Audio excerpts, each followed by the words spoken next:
Assalamualaikum warahmatullahi wabarakatuh. Nah, saya Amri Bagus Haridianto dengan NIM 22210101041. Di sini saya akan membahas sebuah materi yang berjudul Sistem Informasi Manajemen atau yang bisa kita singkat SIM. Pendidikan di sekolah. Untuk cakupan materi yang akan saya bahas sendiri di sini ada 4. Yang pertama adalah penjelasan terkait sistem informasi manajemen pendidikan di sekolah. Yang kedua adalah prinsip-prinsip sistem informasi manajemen pendidikan di sekolah. Dan yang ketiga adalah penerapan sistem informasi manajemen itu sendiri. Yang terakhir adalah hambatan terkait penerapan dan juga solusi terkait hambatan yang terjadi dalam penerapan sistem informasi manajemen pendidikan di sekolah. Lanjut pada pembahasan pertama yaitu penjelasan atau definisi sistem informasi manajemen pendidikan di sekolah. Sebelum kita menelaah lebih lanjut sistem informasi manajemen pendidikan di sekolah, kita perlu pahami dulu arti kata per kata dari sistem informasi manajemen pendidikan. Nah, yang pertama adalah sistem. Nah, sistem adalah suatu prosedur yang logis dan juga rasional untuk merancang serangkaian komponen yang saling terkait yang berfungsi sebagai suatu kesatuan dalam upaya mencapai suatu tujuan yang telah ditentukan sebelumnya. Jadi, sistem itu bukan hanya kumpulan komponen-komponen saja, tetapi juga mencakup prosedur dan juga tujuan yang jelas. Nah, kemudian selanjutnya adalah informasi. Nah, kalau informasi itu sendiri adalah sebuah hasil pengolahan data. Jadi kumpulan data-data yang memiliki arti dan dapat digunakan untuk pengambilan keputusan. Nah, pendapat tersebut menegaskan bahwa informasi itu adalah data yang diolah sedemikian rupa sehingga berguna dalam konteks tertentu. Nah, kalau dalam konteks manajemen pendidikan ini, informasi itu haruslah akurat dan juga tepat waktu. Jadi kayak efisien, efektif, dan tepat lah seperti itu. Nah, itu sangat penting dalam perencanaan, pengorganisasian, pengarahan, dan pengendalian sumber daya dan organisasi. Nah, tanpa informasi atau data-data yang diolah tadi yang dikumpulkan menjadi satu, itu kalau misalnya agak memadai ya, itu pengambilan keputusannya tidak dapat menjadi efektif dan juga efisien. Kemudian resikonya itu lebih tinggi. Lanjut adalah manajemen. Nah, manajemen adalah suatu proses bekerja sama dengan orang lain untuk mencapai tujuan tertentu melalui pelaksanaan fungsi-fungsi pokok yaitu perencanaan, pengorganisasian, penempatan, pengarahan, dan kepemimpinan serta pengendalian. Kemudian yang terakhir adalah pendidikan. Nah, kalau pendidikan ini adalah suatu usaha sadar untuk mengembangkan potensi peserta didik baik secara intelektual, moral, maupun sosial. Nah, kalau di dalam Undang-Undang Republik Indonesia Nomor 20 Tahun 2003 tentang Sistem Pendidikan Nasional, pendidikan adalah usaha sadar dan terencana untuk mewujudkan suasana belajar yang mendorong peserta didik agar secara aktif mengembangkan potensi-potensi dirinya baik secara spiritual, intelektual, maupun keterampilan praktis yang berguna bagi dirinya dan juga masyarakat luas. Jadi bisa kita simpulkan bahwasanya sistem informasi manajemen pendidikan merupakan suatu cara terorganisasi untuk mengelola informasi pendidikan suatu lembaga melalui kombinasi sistem, data, dan proses manajerial. Nah, sistem ini melibatkan berbagai komponen seperti perangkat keras, kemudian perangkat lunak, prosedur kerja, dan sumber daya manusia yang dirancang untuk menghasilkan informasi yang relevan dan dapat digunakan dalam pengambilan keputusan. Nah, dengan sistem informasi manajemen ini, sekolah dapat menjalankan fungsi manajemen seperti perencanaan, kemudian pengawasan, dan juga evaluasi secara lebih efisien dan juga berdasarkan data yang akurat. Nah, informasi tersebut sangat bermanfaat dalam proses perencanaan, pengawasan, pengorganisasian, hingga pengambilan keputusan yang akurat. Dengan kata lain, sistem ini tidak hanya mencatat sebuah data, tetapi juga mengolahnya menjadi informasi-informasi yang relevan dan dapat digunakan untuk menentukan langkah yang terbaik bagi perkembangan organisasi itu sendiri atau lembaga pendidikan itu sendiri. Nah, ada juga menurut para ahli seperti Isaac Newton dan Marcus Powell bahwa kita lanjut pada fungsinya SIM itu sendiri. Nah, kalau menurut Isaac Newton dan Marcus Powell, SIM itu berfungsi sebagai tempat untuk menyediakan informasi yang akurat dan tepat waktu bagi pengambilan keputusan manajerial. Nah, kalau fungsi-fungsi SIM-nya itu seperti perencanaan, pengorganisasian, pelaksanaan, dan juga pengawasan. Nah, yang pertama adalah perencanaan. Nah, kalau perencanaan itu kan tahap awal dalam manajemen yang melibatkan penetapan tujuan dan strategi untuk mencapainya. Jadi, dalam konteks SIM atau Sistem Informasi Manajemen Pendidikan, perencanaan itu meliputi identifikasi kebutuhan informasi, penentuan sumber daya yang dibutuhkan, dan juga pengembangan kebijakan serta prosedur yang mendukung pengelolaan data pendidikan. Jadi, perencanaan yang cermat memastikan bahwa SIM menyediakan informasi yang relevan dan tepat waktu untuk mendukung pengambilan keputusan. Yang kedua adalah dari pengorganisasian. Nah, kalau pengorganisasian itu berkaitan dengan pengaturan sumber daya dan juga pembagian tugas untuk mencapai tujuan yang direncanakan. Jadi dalam sistem informasi manajemen pendidikan, hal ini itu meliputi penetapan struktur organisasi yang jelas, penugasan peran dan tanggung jawab kepada staf, dan juga pengorganisasian alur kerja yang efisien. Nah, pengorganisasian yang baik memungkinkan koordinasi yang efektif dalam pengumpulan dan pemrosesan serta pendistribusian informasi pendidikan. Kemudian lanjut, yang ketiga dari fungsinya adalah pelaksanaan. Nah, pelaksanaan itu merupakan proses pengarahan dan motivasi individu untuk melaksanakan tugas sesuai dengan rencana yang telah ditetapkan. Kalau dalam SIM pendidikan, pelaksanaan itu meliputi pelatihan staf dan juga dalam penggunaan sistem, penerapan prosedur operasional, kemudian pemantauan kinerja sistem secara berkala, implementasi yang efektif memastikan bahwa SIM digunakan secara optimal untuk mendukung kegiatan pendidikan. Kemudian yang terakhir dari fungsi SIM itu sendiri adalah pengawasan. Nah, kalau dalam pengawasan ini itu melibatkan evaluasi kinerja dan pengambilan tindakan korektif untuk memastikan bahwa tujuan organisasi itu tercapai. Nah, dalam konteksnya SIM pendidikan itu, pemantauan ini atau pengawasan ini mencakup pengawasan kualitas datanya sendiri, audit sistemnya, dan juga peninjauan kebijakan dan juga prosedur yang berlaku. Jadi pemantauan atau pengawasan yang ketat membantu menjaga integritas data dan juga meningkatkan keandalan informasi yang dihasilkan oleh SIM atau Sistem Informasi Manajemen Pendidikan. Jadi penerapan yang efektif dari keempat fungsi itu dalam SIM pendidikan tidak hanya meningkatkan efisiensi operasional saja, tetapi juga mendukung pengambilan keputusan yang lebih baik dan juga meningkatkan kualitas pendidikan secara keseluruhan. Nah, sebagaimana yang dijelaskan oleh Dodi Irawan, kalau SIM itu memegang peran yang sangat penting dalam menyediakan informasi yang akurat dan tepat waktu untuk mendukung fungsi manajemen di lembaga pendidikan atau sekolah itu sendiri. Lanjut pada materi yang kedua adalah prinsip-prinsip sistem informasi manajemen pendidikan di sekolah. Nah, prinsip-prinsip sistem informasi manajemen pendidikan itu bertujuan agar sistem itu berjalan efektif, efisien, dan tepat sasaran.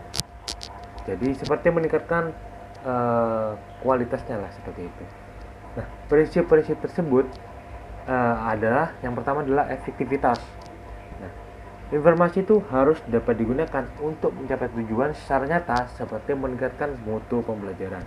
Yang kedua adalah efisiensi atau menghemat waktu dan juga tenaga dan juga biaya melalui otomatisasi dan penghindaran duplikasi data. Jadi tidak ada data yang double, kemudian dalam pencariannya itu lebih mudah. Nah, gitu. Jadi udah didata dari awal sampai akhir. Kemudian integrasi. Nah, seluruh bagian sistem itu saling terhubung. Seperti integrasi data akademik, keuangan, dan kepegawaian. Jadi kayak misalnya data siswanya udah dijadikan satu, kemudian dijadikan pokoknya dipecah-pecah sesuai dengan data-data yang dibutuhkan. Itu pembagian data-datanya tersebut. Jadi siswa sendiri, guru sendiri, dan seperti itu. Kemudian aksesibilitas. Nah, kalau aksesibilitas itu adalah kemudahan akses informasi bagi pengguna sesuai hak dan tanggung jawabnya. Kemudian keamanan data. Nah, perlindungan data ini sangat penting ya, karena ini terkait internal sekolah itu sendiri. Misalnya kayak hal pembiayaan, jangan sampai terbongkar lah seperti itu. Jadi perlindungan data itu dari penyalahgunaan itu harus benar-benar terlindungi. Nah itu. Jadi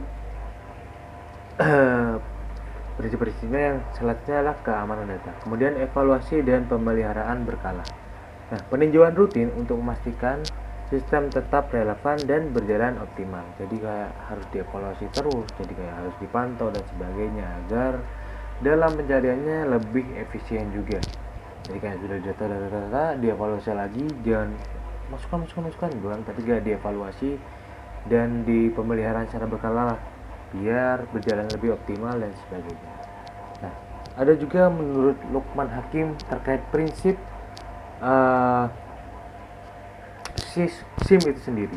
Yang pertama adalah relevansi informasi. Nah, informasi itu harus sesuai dengan kebutuhan pengguna. Jadi kayak misalnya di dalam misalnya data siswa nih, pasti ada nama dan sebagainya.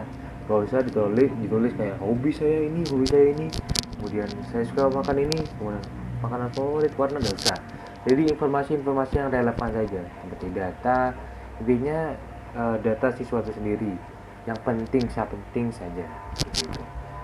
Kemudian ketepatan waktu. Nah, itu data harus tersedia saat dibutuhkan, jadi harus tepat waktu ya. Jadi termasuk dalam integritasnya juga, jadi kayak harus dipilah-pilah, harus dipisah-pisah seperti itu. Kemudian kelengkapan data harus menjadikan data secara menyeluruh, informasi secara menyeluruh. Jadi gak setengah-setengah dan yang penting-penting saja. Kemudian akurat dan andal. Itu SIM ini harus akurat, harus terverifikasi dan tervalidasi seperti itu. Dan datanya harus dapat dipercaya. Jangan dibuat data kayak bohongan itu. Makanya namanya ini tapi di aslinya namanya ini tapi di informasinya malah ada satu kata yang berubah. Itu tidak andal dan tidak akurat. Sering terjadi di sekolah-sekolah seperti itu. Kemudian keamanan dan juga privasi. Nah, menjaga kerahasiaan data penting itu sangat penting karena itu terkait data internal sekolah. Jangan sampai terbongkar, makanya harus pakai website dan juga alat pelindung yang akurat dan terpercaya. Ya, mungkin bisa taruh di drive dan sebagainya seperti itu. Bisa. Nah, kemudian prinsip-prinsip ini sangat penting untuk menjamin kualitas dan juga kepercayaan dalam pengelolaan data pendidikan. Kemudian lanjut kepada materi selanjutnya, yaitu penerapan sistem informasi manajemen pendidikan di sekolah. Nah, langsung saja ya pada poin lainnya. Penerapan sistem informasi manajemen di sekolah mencakup berbagai bidang, antara lain yang pertama, pengelolaan data siswa. Nah, pengelolaan data siswa ini mencakup biodatanya, kemudian absensi, nilai, dan juga prestasi siswa. Jadi biodatanya itu terkait tempat tanggal tahun lahir, kemudian data orang tua dan sebagainya seperti itu. Tidak usah dimasukkan hobi saya apa, makanan favorit saya apa, favorit warna saya apa dan sebagainya. Itu tidak penting seperti itu. Yang penting saja. Kemudian manajemen guru dan juga staf. Jadi penerapan sistem informasi manajemen ini juga mencatat beban kerja kayak jadwal kehadiran, kemudian jadwal-jadwal pembelajaran guru dan juga evaluasi kerja. Jadi juga mencakup ya gitulah manajemen guru dan juga staf seperti itu. Kemudian pengelolaan kurikulum. Nah, pengelolaan kurikulum ini terkait kayak misalnya menyusun silabus seperti itu, kemudian jadwal pelajaran dan juga pelaksanaan evaluasi. Kemudian yang keempat adalah manajemen keuangan dan inventaris. Jadi SIM ini juga mengatur mengelola dana sekolah serta aset fisik seperti buku dan laboratorium serta benda-benda yang ada di dalam sekolah itu sendiri, misalnya kayak mendata meja dan sebagainya. Oh ini di dalam kelas kursinya ada 10, tiba-tiba ada 11. Nah itu tidak data harus diperbarui atau ada kesalahan data, jadi seperti itu. Nah jadi harus didata seperti itu. Kemudian pelaporan ke pemerintah. Nah SIM ini juga digunakan untuk penyampaian data ke instansi pendidikan seperti Dapodik, data peserta didik, data pokok peserta didik. Kemudian komunikasi sekolah. Nah komunikasi sekolah ini maksudnya dalam bidangnya itu ya menyediakan media komunikasi antara sekolah dengan orang tua dan masyarakat. Jadi kayak mungkin bisa kayak intinya promosi lah ke dalam lembaga masyarakat seperti itu. Kemudian komponen penting dalam penerapan SIM, sistem manajemen pendidikan di sekolah. Yang pertama adalah perangkat keras. Jadi komponen pertama adalah harus punya perangkat keras di dalam SIM. Nah, atau hardware. Jadi perangkat keras ini perangkat fisik seperti komputer, printer, atau pemindai yang digunakan untuk mengumpulkan, memasukkan, memproses, menyimpan dan menjadikan data menjadi informasi yang dapat digunakan. Jadi ini perangkat keras itu adalah alat-alat fisik seperti komputer, kemudian hard disk dan sebagainya untuk fungsinya menyimpan data.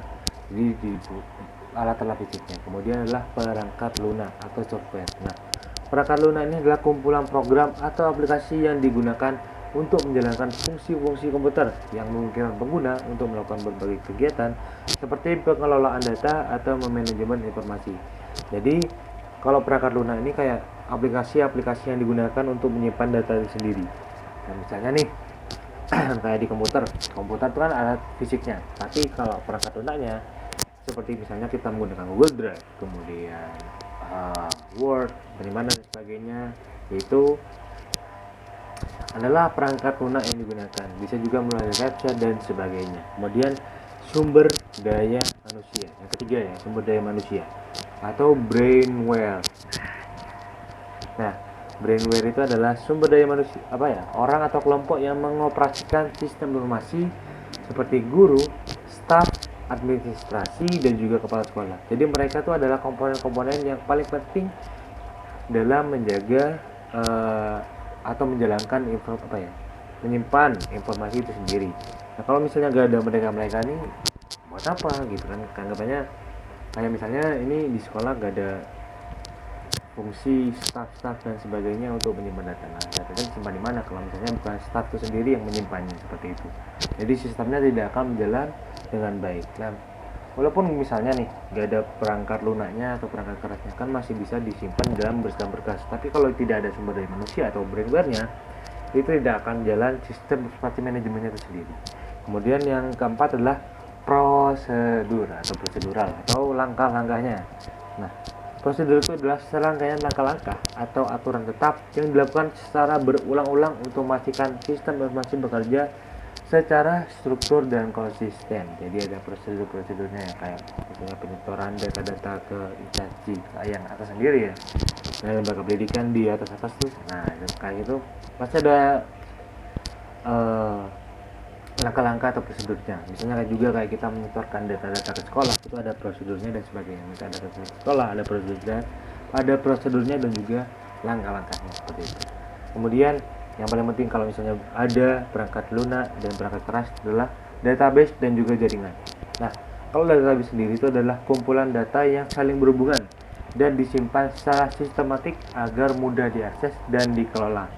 Nah, kalau jaringan atau komputer itu jaringannya itu ya digunakan untuk menghubungkan berbagai perangkat dan pengguna untuk berbagi data secara efisien. Misalnya nih di lembaga sekolah perlu mengirim data ke lembaga pendidikan yang ada di kota atau di negara seperti itu. Jadi kayak harus datang ke misalnya nih di Jember, kemudian kan tempat pendidikannya di sekolah aja ya, lembaganya apa?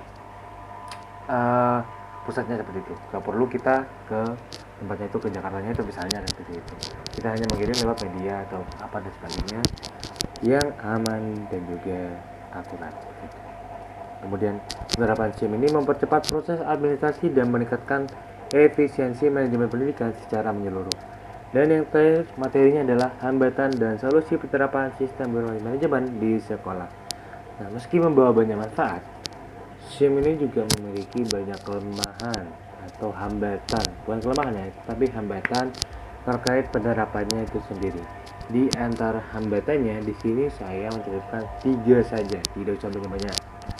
Yang pertama adalah keterbatasan infrastruktur, seperti kurangnya komputer atau jaringan internet dan juga listrik. Bisa juga kadang juga bukan kurangnya komputer, udah memadai, cuma komputernya kentang atau ketinggalan zaman bapuk kayak gitu. Nah, jadi solusinya itu adalah menjalin kerjasama dengan pemerintah dan swasta. Jadi ada kolaborasi lah seperti itu. Kemudian keterbatasan anggaran. Nah, pengadaan sistem dan pelatihan memerlukan biaya besar. Nah, jadi kayak penyediaan anggaran, kalau misalnya penyediaan komputer kan mungkin dari atas ada nabung seperti dan sebagainya. Cuma kalau misalnya pelatihan seperti gurunya perlu dilatih dan sebagainya, itu kan perlu biaya. Mungkin ada seminar-seminar, cuma kan tidak secara menyeluruh, hanya sebagian saja. Jadi terbatas banget anggarannya untuk melatih guru-guru dan sebagainya lah yang terkait sistem informasi manajemen informasi di sekolah sendiri. Kemudian rendahnya kompetensi digital. Nah, guru dan beberapa staf ya belum terbiasa menggunakan teknologi yang baru. Jadi kan ya semua administrator lah yang melaksanakan, kadang juga staf belum tahu, guru belum tahu dan sebagainya. Jadi kayak langsung kan, wah pak saya minta pak administrator, saya minta bantu. Nah, itu. Jadi semua terbebani di administrator. Jadi kan mati juga nanti administrator. Lanjut kepada solusi terkait hambatan-hambatan tadi. Jadi kayak tadi itu kan keterbatasan infrastruktur, anggaran, juga rendahnya kompetensi guru, kompetensi digital terkait SIM itu sendiri. Jadi solusi yang pertama adalah kerjasama dengan pemerintah daerah. Nah, sekolah itu dapat mengajukan proposal kepada kepala dinas pendidikan setempat atau pemerintah daerah untuk program-program pengadaan komputer, pembaruan komputer kencang seperti itu. Jadi yang baru-baru. Kemudian pemasangan jaringan internet, peningkatan infrastruktur listrik, program. Nah, program ini bisa diintegrasikan dengan rencana pembangunan daerah. Kemudian yang kedua adalah memanfaatkan program CSR, Corporate Social Responsibility. Nah, perusahaan swasta. Banyak perusahaan swasta itu memiliki program CSR ya, yang berfokus pada pendidikan.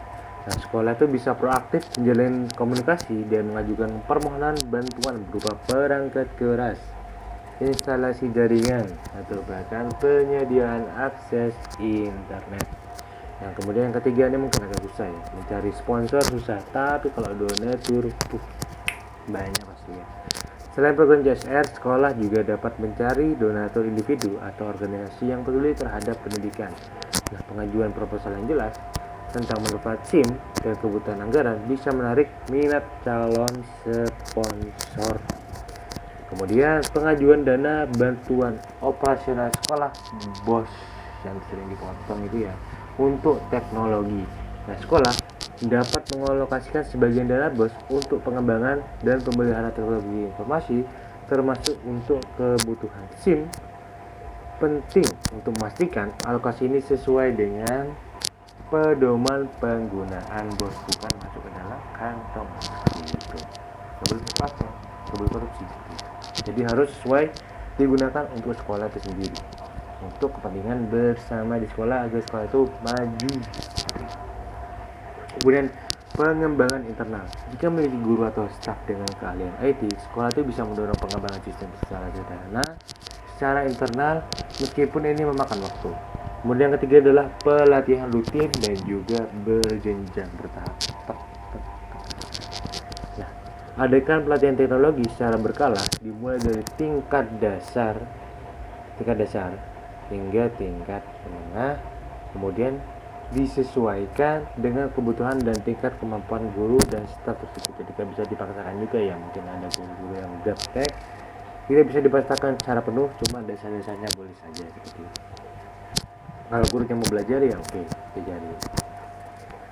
Nah, jadi pelatihan itu bisa menjaga penggunaan komputer, dasarnya ya penggunaan komputer. Jadi bukan cuma menghidupkan dan mematikan saja, tapi penggunaan komputer itu sendiri. Kemudian internet, aplikasi perkantoran, hingga pengenalan dan pengoperasian SIM pendidikan di sekolah. Kemudian pembinaan literasi digital. Bangun budaya literasi digital di lingkungan sekolah ini bisa dilakukan melalui workshop, seminar, atau bahkan sesi berbagi pengalaman antar guru dan sudah mahir yang dengan yang belum. Jadi kayak yang sudah mahir nih jangan pelit-pelit buat ngajarin guru-guru ya yang lainnya, mungkin staf atau tenaga kependidikan lah yang masih belum terlalu paham, bukan nggak paham ya, belum terlalu paham tentang manajemen sistem informasi sendiri. Jadi jangan pilih lah seperti itu. Kemudian yang terakhir adalah pendampingan individual atau coaching, atau ya dibimbing lah secara individu, ya dibimbing satu orang bimbing satu orang seperti itu. Gimana nih pak, ini bu seperti ini ya, diajari ya, seperti itu.